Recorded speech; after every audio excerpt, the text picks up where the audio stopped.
Hello and welcome to Taxed and Wasted by the Australian Taxpayers Alliance. I'm Emilio Garcia.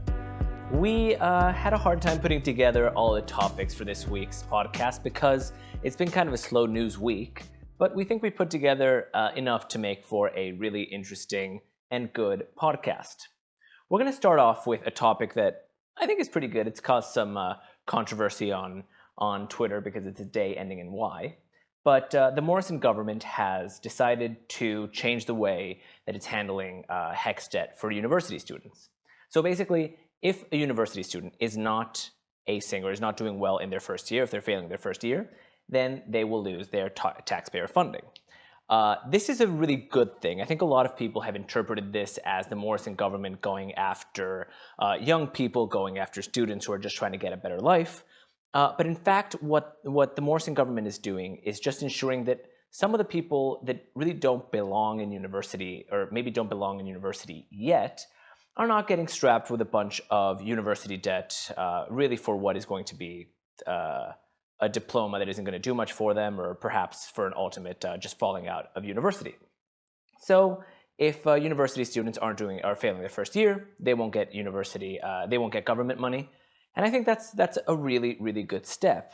It's important that we start rejecting the premise generally that every single Australian person must get a university degree, because even though under the scheme of HECS, it might not be a huge amount of money being taken out of your monthly salary, you really shouldn't be going into huge amounts of debt if there are more productive things that you can do with your time. So if you can study a technical career, if you can just go and start doing work that's going to start generating money for you, instead of spending a lot of time being indoctrinated by communists, well, ultimately that's a good thing. So I totally support this step, and hopefully we'll see more steps like this when it comes to higher education and government funding for it. Moving on, I was published in the Spectator this week for an article that talks about the ACCC's attack on big tech. And it's not surprising that the Spectator was really the only one who would consider this op-ed, because it talks about how the ACCC's forcing of social media companies and big tech companies to share ad revenue with news media giants is a bad thing for Australian small business and Australian society at large. So you might have heard about the ACCC's new proposed regulations, and if you have read about them, you've probably read a very glowing article about them in some mainstream corporate media outlet that says that they're really good. But actually the ACCC's regulations are really, really bad, and they're going to affect a lot of small businesses as well as just Australian consumers at large. So what are the ACCC's regulations? As I said earlier, basically they're saying that because these tech giants are, quote unquote, stealing content from news media giants, that they should basically compensate the news outlets for the content that they're supposedly stealing. Two things about this. The first is, let's look at the justification for these regulations, and the second is what is the effect that this is going to have on Australia. So, are these tech companies, Google and Facebook, are they stealing content from corporate news media giants? The answer is absolutely not. They are not doing that. When these corporate giants are talking about the stolen content, what they're actually referring to is links that show up on Facebook users' feeds and in Google users' searches. So if you're ever looking for a topic on Google and you see a link to a news story, if you're ever going through your Facebook feed and you see some friend of yours or some page that you follow share an article, this is what the ACCC is saying is stolen content, which is strange, right? It's odd that putting a story in front of potentially millions of users is a form of theft. Mind you, they don't actually copy this content and make it consumable outside of these corporate media giants' websites. All they're doing is linking to it. So obviously, the justification for the regulations is vapid and stupid. In fact, if you're a small business owner, or if you work for in any kind of marketing role, you yourself may have invested a lot of money into getting your links to show up in front of Google users and Facebook users. But when it comes to media giants who are owned by millionaires and billionaires, that's actually theft. Interesting logic there. So the second point, what does that mean for you? What does that mean for Australia? Well, what this means is it's about to get really expensive to advertise online. Basically, you're going to have to make up the difference for that profit that is going to have to be given over to these media companies. So small businesses, independent content creators, anyone who really wants to get a bigger profile online, they're going to have to pay more as these corporate media companies that are owned by people who have a lot of money just kind of sit on a comfortable little subsidy there. And another really kind of nefarious effect of this is that when advertising costs go up, that means that small and medium businesses have less of an edge when it comes to reaching their client, and larger companies now have a competitive advantage just through the sheer force of having more money to just capitalize on getting more market share. So that's another thing. You're basically kind of just creating an uneven playing field. You're benefiting the big guy over the small guy. And so even though a lot of us may not be very big fans of Facebook and Google for various reasons, this would be a very, very bad thing for Australia.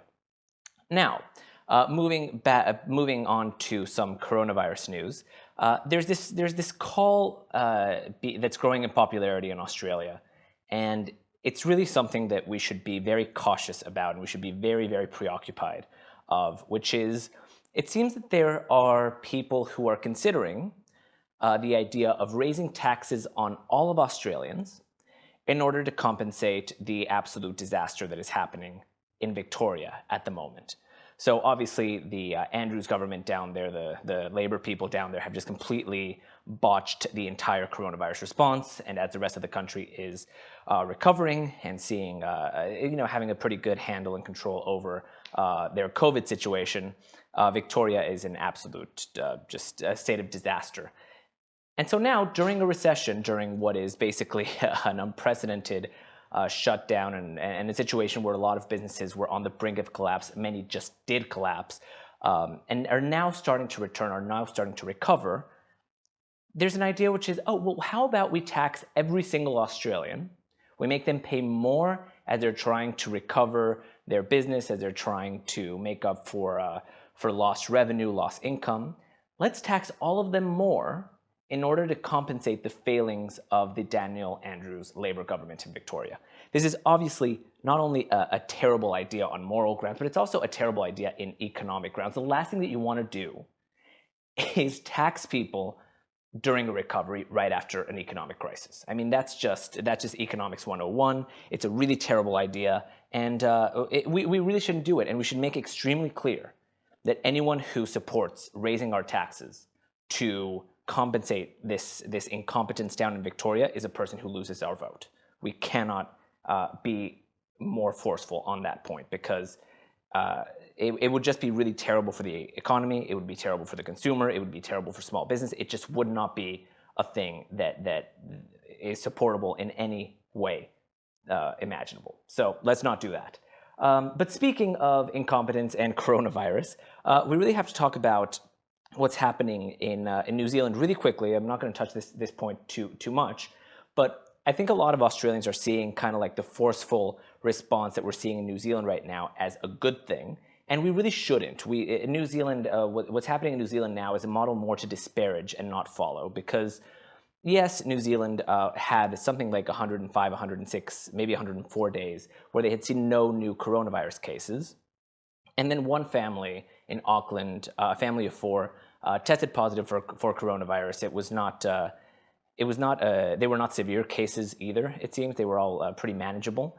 But what they did in response to 4 people getting COVID-19 was to shut down an entire city of 2.6 million people and then place restrictions on the rest of New Zealand. And it's really important that we kind of reject the premise that we need to eliminate coronavirus, or that a really, really over-the-top forceful response to a small number of COVID cases is the appropriate response, because we cannot destroy our economy, we cannot destroy small businesses and livelihoods every time that we see an uptick in cases. It does not seem like coronavirus is going anywhere. I think there's a good argument to be made that when you see some increase in cases, you can place some restrictions, you can take some precautions to make sure that it doesn't get out of control. But between 4 and 14 cases, which is what we've seen over the last 2 days in New Zealand, being a justification for shutting down the economy, that's absolutely not the case. A lot of people are going to suffer now. A lot of small businesses are going to see themselves going through very, very hard times right after recovering from an initial shutdown.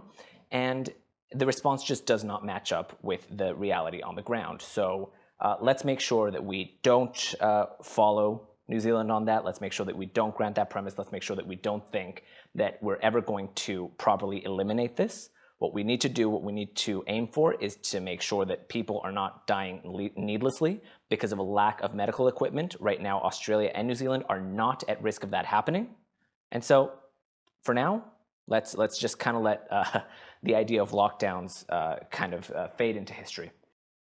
So now turning to some hospitality news, we saw for the first time in a long time, the excise increase to alcohol, spirits, and spirits, beers, and wines postponed for the first time, basically, I think, since these excises were put into place. If it wasn't the first time, then it was certainly the first time in a long time. However, and that's a good step. We definitely never want to increase taxes on anything while there's an economic recovery taking place. I think that's just basic logic. But one of the things that the government seems unwilling to do is to reduce alcohol excise. Now, we're paying prices for alcohol in Australia that are really among the highest anywhere in the world. And in a time of recovery, especially when the hospitality industry has been one that was so hard hit by the coronavirus shutdowns and the lockdowns, reducing this excise would be a very, very good thing. So you would have consumers able to afford to go out more, that you would have more people interested in consuming and giving their business to a lot of restaurants, pubs, and other hospitality businesses that are in recovery, that really probably made it by the skin of their teeth through the lockdowns and are now ready to rebuild. However, while they have postponed this, there just seems to be no appetite within the government to reduce excise. And I guess the argument goes, well, you want to have excise relatively high so that people want to drink less alcohol. Still, it doesn't really make a lot of sense at the moment. I've had the pleasure of living in Australia for quite some time, and I'll just say I don't think that Australians are people who don't enjoy the occasional alcoholic beverage. I'm American, of course. we don't mind it either. So I think reducing alcohol excise to a reasonable place to make sure that more people are willing to go out, enjoy themselves, and give their money to businesses that are struggling to recover after an unprecedented economic shutdown would be a very, very good thing. So, of course, good on the government for not increasing taxes during this time, but we really strongly encourage them to cut the excise on alcohol. And I think that on that note, we're going to end this episode of Taxed and Wasted. Thank you very much for joining us. If you haven't already, please make sure that you subscribe. You can subscribe on Facebook or YouTube for the video version of the podcast, but you can also subscribe on any of your favorite podcasting apps if you want to listen to the audio version. If you haven't already become a member, please go to our website, taxpayers.org.au, and become a member. You get some really great benefits there. This has been Taxed and Wasted by the Australian Taxpayers Alliance. We'll see you next time.